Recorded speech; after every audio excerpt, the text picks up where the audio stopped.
Hello दोस्तों, welcome to KKC classes. कैसे हो आप लोग? उम्मीद करता हूँ स्वस्थ होंगे और अपनी लाइफ को एंजॉय कर रहे होंगे। दोस्तों, जिस प्रकार हम आपके लिए मेहनत करके वीडियो बनाते हैं, उसी प्रकार आप भी अपनी पढ़ाई में मेहनत करें। ओके दोस्तों, इस दुनिया में सफल होने का कोई शॉर्टकट तरीका नहीं होता है। आपकी मेहनत प्लस स्मार्ट स्ट्रैटेजी ही आपको जीवन में सफल बनाती है। ओके दोस्तों, तो आइए दोस्तों वीडियो की शुरुआत करते हैं। दोस्तों, हमारी प्रश्नावली 1.1 चल रही है। दोस्तों, इसके 2 वीडियो हम अपने चैनल पर अपलोड कर चुके हैं। पहले उसको जाके देखिए ताकि ये तीसरा पार्ट आपको बेहतर तरीके से समझ में आए। ओके दोस्तों, तो आइए दोस्तों 11 नंबर क्वेश्चन देखते हैं। 11 नंबर क्वेश्चन कह रहा है, किसी खेल के मैदान के चारों ओर एक वृत्ताकार पथ है। इस मैदान का एक चक्कर लगाने में सोनिया को 18 मिनट लगते हैं, जबकि इसी मैदान का एक चक्कर लगाने में रवि को 12 मिनट लगते हैं। ओके दोस्तों, इसके बाद कह रहा है, वे दोनों एक स्थान तथा एक ही समय एक ही दिशा में चलना प्रारंभ करते हैं, तो कितने समय बाद वे दोनों पुनः प्रारंभिक स्थान पर मिलेंगे। ओके दोस्तों, तो ये क्वेश्चन जो है बहुत ध्यान से पढ़िएगा, तभी आपको बेहतर तरीके से सलूशन मिल पाएगा। ओके दोस्तों, तो मैंने क्या किया, यहाँ पे ये मैदान बना लिया, उसके चारों ओर क्या किया, एक पथ बना लिया, जैसा वो क्वेश्चन में कह रहा है। ओके दोस्तों, तो यहाँ पे सोनिया को कितने मिनट लगते हैं, सोनिया को एक चक्कर लगाने में इस मैदान का 18 मिनट लगते हैं, और रवि को इस मैदान का चक्कर लगाने में कितना मिनट, 12 मिनट लगते हैं। तो दोस्तों कह रहा है कि दोनों पुनः प्रारंभिक स्थान पर कब मिलेंगे। तो दोस्तों, जब भी ऐसी बात हो, जब भी कम से कम चीज़ें निकालनी हो, तो वहाँ पे क्या निकाला जाता है, लासा निकलते हैं, यानी कि एलसीएम निकाला जाता है दोस्तों। तो यहाँ पे 18 मिनट और 12 मिनट, यानी कि 18 और 12 का हम क्या करेंगे, सबसे पहले एलसीएम निकालेंगे। तो दोस्तों आइए एलसीएम निकाल लेते हैं। तो 3 से काटिए, 3 18 हो जाएगा, 3 चौक 12 हो जाएगा। इसके बाद 2 से काटेंगे, 2 तिहाई 6, 2 दूना 4 हो जाएगा। फिर 2 से काटेंगे और 3 तो एज इट इज़ उतर जाएगा, क्योंकि ये कटेगा नहीं अभी। 2 एक कम 2 हो जाएगा, और 3 एक कम 3 हो जाएगा। ओके दोस्तों, यहाँ तक आपको समझ में आ गया होगा दोस्तों। तो एलसीएम कितना आया हमारा, अगर देखें तो यहाँ पे एलसीएम आ जाएगा 2 गुणे 2 गुणे 3 गुणे 3। ओके दोस्तों, तो 2 दूना 4, 4 तीन 12, 12 तीन 36, यानी कि 36 मिनट लगेंगे दोस्तों। तो यहाँ पे हम लिख देंगे, क्या लिखेंगे, एक लाइन लिख देंगे कि रवि तथा सोनिया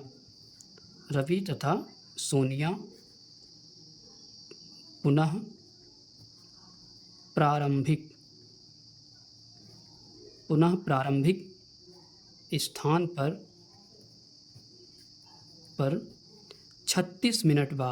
36 मिनट बाद मिलेंगे।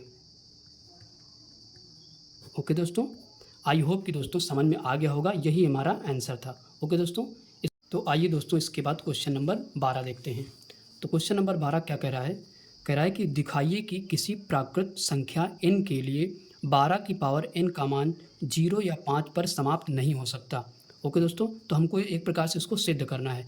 तो दोस्तों यहाँ पे अगर हम देखें तो 12 की पावर n है, अगर हम 12 के अभाज्य गुणनखंड करेंगे तो क्या आएगा, 2 गुणे 2 गुणे 3, यानी कि 2 दूना 4, 4 ते 12। ओके दोस्तों, पावर n है तो n लगा देंगे। ओके दोस्तों, अब इसके बाद मैंने कुछ थ्योरी लिखी है ताकि आपका समय बच जाए, अगर उसी समय लिखता है तो आपका समय बर्बाद होता, तो मैंने पहले ही लिख रखा है। ओके दोस्तों, तो क्या लिख रखा है यहाँ पे देखिए, यदि किसी भी संख्या का अंतिम अंक 0 या 5 हो तो उस संख्या के अभाज्य गुणनखंड में 5 जरूर आता है, लेकिन 12 की पावर n के अभाज्य गुणनखंड में 5 नहीं आ सकता। अतः 12 की पावर n का अंतिम अंक 0 या 5 पर समाप्त नहीं हो सकता। ओके दोस्तों, तो ये लाइन आपको सेम ऐसे ही लिखनी है, और उसके बाद फिर प्रूव्ड हो गया है। ओके दोस्तों, तो अगर आपको और समझना है, तो अगर आपको देखें जैसे 5 हमने ले लिया, तो 5 का अगर हम फैक्टर करें तो 5 एक कम 5 हो जाएगा। ओके दोस्तों, या फिर ऐसे कर सकते हो, 1 गुणे 5 कर सकते हो। यहाँ पे अगर हम ले लें 10 ले लें तो 10 का क्या फैक्टर होगा, 2 गुणे 5। दोस्तों यहाँ पे देखो अंतिम अंक में 5 आ रहा है। अगर हम 20 ले लेते हैं तो कितना आ जाएगा, अगर हम 20 ले लेते हैं तो 2 गुणे 2 गुणे 5, यानी कि 2 दूना 4 पंचे 20, यहाँ भी अंतिम अंक 5 आ रहा है। जब भी दोस्तों अगर अंतिम अंक हमारा 5 यहाँ कहीं होता तो ये फिर 0 या 5 पे समाप्त हो सकती थी, लेकिन यहाँ पे ऐसे कोई अंक आए नहीं, तो इसलिए 0 या 5 पर समाप्त नहीं हो सकती। ओके दोस्तों, आई होप कि दोस्तों समझ में आ गया होगा। आइए दोस्तों इसके बाद क्वेश्चन नंबर 13 देखते हैं। क्वेश्चन नंबर 13 क्या कह रहा है दोस्तों, कह रहा है कि निम्नतम भाज्य संख्या तथा निम्नतम अभाज्य संख्या का मासा ज्ञात कीजिए, यानी कि हमको मासा निकालना है। ओके दोस्तों, तो आप बचपन से पढ़ते आए हैं कि निम्नतम भाज्य संख्या कौन सी होती है, 4 होती है, और निम्नतम अभाज्य संख्या कौन सी होती है, 2 होती है। तो इन्हीं दोनों का हमको क्या करना है दोस्तों, मासा निकाल देना है, यानी कि HCF। तो दोस्तों इनका जो है HCF क्या होगा, तो यहाँ पे अगर हम देखें तो 4 का और 2 का अगर हम इसके फैक्टर करें तो 2 गुणे 2 हो जाएंगे, और इसके फैक्टर करें तो क्या हो जाएगा, 2 गुणे 1 हो जाएगा। ओके दोस्तों, तो यहाँ पे HCF निकाल दीजिए। HCF मतलब मासा। तो दोस्तों दोनों में कॉमन क्या दिख रहा है, आपको साफ साफ दिख रहा है कि दोनों में केवल 2 कॉमन है। ओके दोस्तों, तो यहाँ पे क्या हो जाएगा, 2 हो जाएगा, यानी कि हमारा जो मासा है वो कितना आ जाएगा, 2 आ जाएगा, यही हमारा आंसर हो जाएगा। ओके दोस्तों, आइए दोस्तों इसके बाद क्वेश्चन नंबर 14 देखते हैं। क्वेश्चन नंबर 14 क्या कह रहा है, अंकगणित की आधारभूत प्रमेय का प्रयोग करके 120 और 144 का लासा और मासा निकालिए। ओके दोस्तों, हमको क्या क्या निकालना है, लासा भी निकालना है, यानी कि LCM और HCF दोनों निकालना है। तो आइए दोस्तों इसको कर लेते हैं। सबसे पहले हम क्या लिखेंगे, यहाँ पे लिखेंगे 120, इसके बाद लिखेंगे 144। दोस्तों इसके सबसे पहले अभाज्य गुणनखंड करेंगे। तो यहाँ पे क्या है, 120 के हम कर लेते हैं।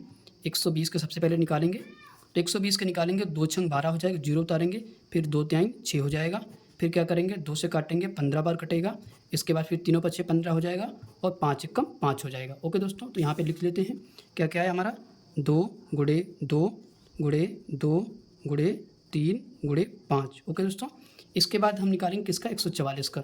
144 के हम लोग गुणनखंड कर लेते हैं।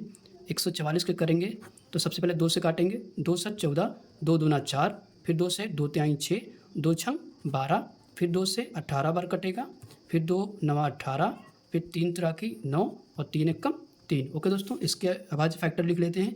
2 हमारा कितनी बार है, 1 2 3 4, तो 2 गुणे 2 गुणे 2 गुणे 2, 4 बार हमने ले लिया, और इसके बाद 3 कितनी बार है, 2 बार है, तो 3 गुणे 3। ओके दोस्तों, आई होप कि यहाँ तक दोस्तों समझ में आ गया होगा। इसके बाद आगे देखते हैं, आगे क्या करा है, अब लासा और मासा निकाल लेते हैं। सबसे पहले हम क्या निकाल देते हैं, HCF निकालते हैं, यानी कि मासा निकालते हैं। तो HCF दोस्तों क्या होगा इसका, तो जो दोनों में दोस्तों कॉमन होगा वही हमारा HCF होता है। तो यहाँ पे कॉमन क्या दिख रहा है, 2 यहाँ पे कॉमन है दोनों में, और यहाँ भी 2 कॉमन है, और यहाँ 2 कॉमन, यानी कि 1 2 2 और 3, और इसके बाद 3 भी एक में कॉमन है। तो यहाँ पे क्या क्या कॉमन है, 2 गुणे 2 गुणे 2 गुणे 3। ओके दोस्तों, और कुछ कॉमन तो दिख नहीं रहा है दोस्तों। तो यहाँ पे क्या हो जाएगा, इसको मल्टीप्लाई कर देते हैं, 2 दूना 4, 4 दूना 8, 8 त्रिक 24, यानी कि हमारा HCF कितना हो जाएगा दोस्तों, 24 आ जाएगा। ओके दोस्तों, हमारा एक आंसर आ चुका है। इसके बाद हम निकालेंगे LCM, यहाँ पे निकाल देते हैं दोस्तों। LCM निकालेंगे तो LCM में यहाँ पे क्या होगा, LCM में सब को लेते हैं, और जो कॉमन होता है उसको एक ही बार लेंगे। यहाँ पे 2 कॉमन है तो एक बार लेते हैं, 2 गुणे 2 गुणे 2 और गुणे 2 गुणे 3 गुणे 3 गुणे 5। ओके दोस्तों, तो सबका मल्टीप्लाई करिए, कितना आएगा, LCM बराबर, तो सबको जब मल्टीप्लाई करोगे कितना आना चाहिए, तो यहाँ पे दोस्तों आपका आएगा 2 दूना 4, 4 दूना 8, 8 दूना 16, 16 तियाँ 48। आगे जब मल्टीप्लाई आप करोगे तो यहाँ पे आ जाएगा 720। ओके दोस्तों, हमारा LCM कितना आ जाएगा, 720 आ जाएगा। ओके दोस्तों, तो आपका आंसर दोनों आ चुके हैं। आई होप कि दोस्तों कोई प्रॉब्लम नहीं हुई होगी, समझ में आ गया होगा। ओके दोस्तों, आइए दोस्तों इसके बाद क्वेश्चन नंबर 15 देखते हैं। तो क्वेश्चन नंबर 15 क्या कह रहा है दोस्तों, यदि मासा बराबर 5 तथा लासा बराबर 63A हो तो A का मान ज्ञात कीजिए। ओके दोस्तों, तो ये कैसे लगेगा, सबसे पहले दोस्तों जो जो चीज़ दे रखी है पहले लिख लेते हैं। दिया है, क्या क्या दिया है, सबसे पहले यहाँ पे मासा लिखना है, मासा दिया गया है, मासा बराबर कितना दे रखा है, 5। इसके बाद दे रखा है लासा, लासा बराबर दे रखा है 63A। ओके दोस्तों, यानी कि मल्टीप्लाई का सिंबल बीच में लगा हुआ है। ओके दोस्तों, 63A हो गया, और हमको क्या निकालना है, यहाँ पे दोस्तों पहली संख्या आपको दे रखी है, पहली संख्या बराबर कितनी दे रखी है, 35। ओके दोस्तों, और दूसरी संख्या आपको दे रखी है, दूसरी संख्या क्या दे रखी है, तो यहाँ पे 45। ओके दोस्तों, 45 दे रखी है, तो हमको निकालना क्या है, एक वैल्यू निकालना है। तो आपको दोस्तों पता है वो फार्मूला, पहली संख्या गुणे दूसरी संख्या बराबर लासा गुणे मासा। ओके दोस्तों, उसी से ये क्वेश्चन लग जाएगा। तो यहाँ पे फार्मूला आपको दोस्तों याद होगा, उम्मीद है ऐसी मुझे।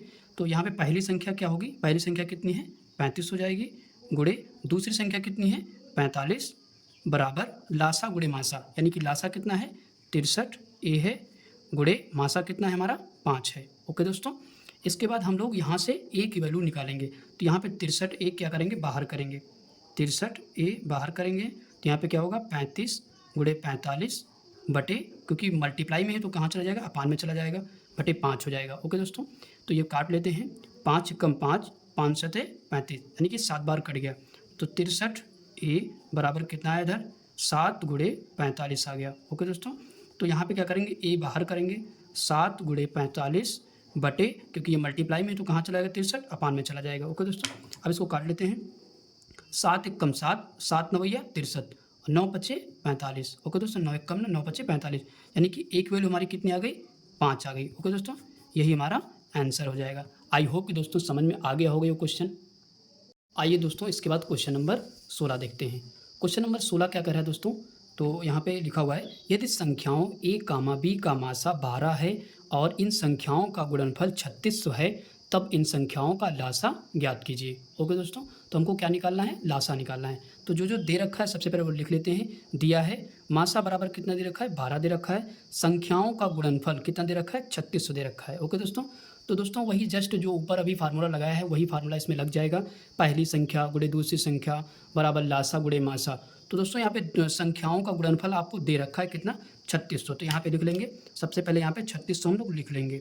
ओके दोस्तों, बराबर पहली संख्या गुणे दूसरी संख्या का गुणनफल यहाँ पे दे रखा है तो लिख लिया। इसके बाद लासा गुणे मासा, तो लासा आपको क्या करना है, एलसीएम आपको निकालना है, वो कह रखा है।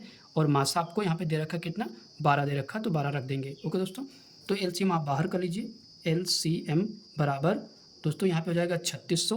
और दोस्तों जो मल्टीप्लाई में यानी कि गुणे में होता है हमेशा कहाँ जाता है, बट्टे में यानी कि अपान में चला जाता है। तो 12 हो जाएगा, अपान में चला जाएगा।